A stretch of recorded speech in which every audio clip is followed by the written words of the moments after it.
Et c'est ça, c'est que s'il n'a pas un esprit supérieur qui surpasse l'esprit du monde, il ne pourra jamais dominer. Et la parole nous dit, le monde est sous la domination du diable. Donc, dans ce monde, il y a deux esprits. À la droite, on a l'esprit de Dieu. Et en face de nous, on a l'esprit de malin.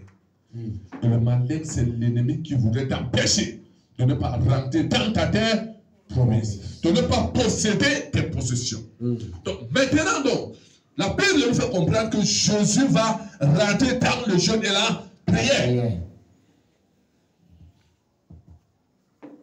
Règle numéro 1. Jeûner sans prier, c'est la grève de la faim. Jeûner sans prier, c'est quoi? La grève de la faim. Jeûner sans lire la parole de Dieu, c'est la grève de la faim. Parce que le monde a un esprit maléfique qui gouverne le monde. Mais quiconque est à l'esprit de Jésus domine sur l'esprit du monde. Amen. Et lorsqu'on parle de cet esprit, l'esprit du monde, ça commence par les journaux. Ça suit par la télé. Hello? Ça suit par les habillements. L'esprit du monde là que vous entendez, ne croyez pas que c'est un esprit que vous allez voir. C'est pas les choses qu'on voit et qu'on méprise tous les jours. Et ça nous empêche d'avoir la communion personnelle avec Dieu. Le temps que tu devais mettre pour prier, tu serais devant la télé. Marima, alléluia. Donc l'esprit là, ça va prendre ton esprit et ça va dominer la partie de Dieu dans ton corps. Et la force de Dieu, quand tu devais acquérir dans la méditation de la parole de Dieu, tu seras en train de gaspiller cet esprit, ce temps ailleurs. Et tu serais en train de te décharger. Au lieu de te charger dans la présence de Dieu, prière et méditation, tu serais plutôt en train de décharger ton esprit. C'est à partir de là que vous voyez les gens mettre les habits bizarres.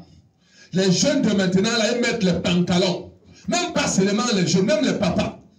Mais la ceinture est là. La personne a la ceinture. Mais on se compte que la personne laisse la ceinture est ici, le slip est ici, et moi je comme yo, et dit yo, man. Amen. Amen. Je vous le dis, ça c'est l'esprit du monde. En DVD. Et quand tu parles, ça c'est la mode. Amen. Et Jésus, sa mode, c'est la purification, la sanctification, la droiture et la justice. Donc un enfant de Dieu qui voudrait avoir un esprit supérieur, Dieu voudrait d'abord que cet enfant de Dieu commence par se distinguer des autres. Si tu as la même posture que ceux qui sont en face, quelle serait la différence? Quelle serait la différence? Amen. Amen. Et Jésus doit se séparer de cet esprit pour posséder donc ce qu'on appelle la puissance. Il dit, vous recevrez quoi? Une puissance. Luc 10, verset 19. Vous recevrez une puissance. Le Saint-Esprit survenant sur vous et vous serez mes témoins à Jérusalem. Amen. J'ai parlé de quel passage? Luc 10, acte 1, verset 8. C'est acte 1, je m'excuse. Parce que c'est après que je me rends. C'est acte 1, verset 8. Amen. Amen. Amen. Vous recevez une puissance. Amen. Le Saint-Esprit survenant sur vous et vous serez mes témoins à Jérusalem. Amen. En fait, quand la puissance de l'Esprit descend dans ta vie, tu deviens instoppable. Amen. Tu deviens intouchable. Quiconque te touche, le feu le brûle. Oh, yes. Quiconque s'attaque à toi, l'ange le tue. Donc quand tu avances, tu mets ton pied. La présence seule dans cet endroit amène les autres esprits à se plier et à se garder. Amen. Est-ce que pas là? Amen.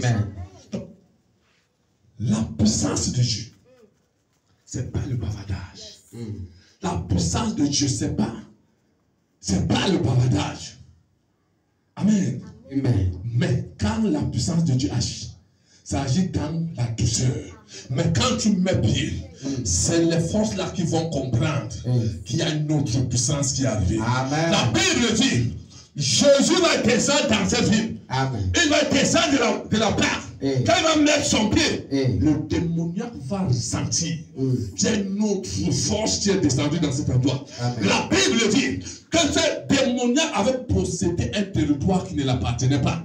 Donc, le propriétaire de ce territoire-là ne pouvait même plus mettre ses pieds là-bas. Et la Bible dit personne n'osait passer par là. Mais quand Jésus est descendu de la barque, il a mis ses pieds sur le territoire. La Bible dit le démoniaque est venu vers lui. Il a dit que oh, maître! Y a-t-il entre toi et nous? Amen. Amen. Pourquoi? Parce qu'il a ressenti une autre force. Amen. Une autre force. Il a ressenti une autre force. Acclame la parole du Seigneur Jésus. Amen.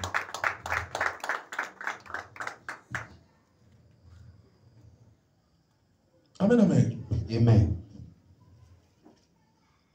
Et il va dire,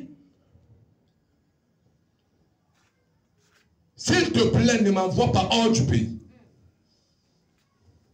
Ne m'envoie pas hors du pays.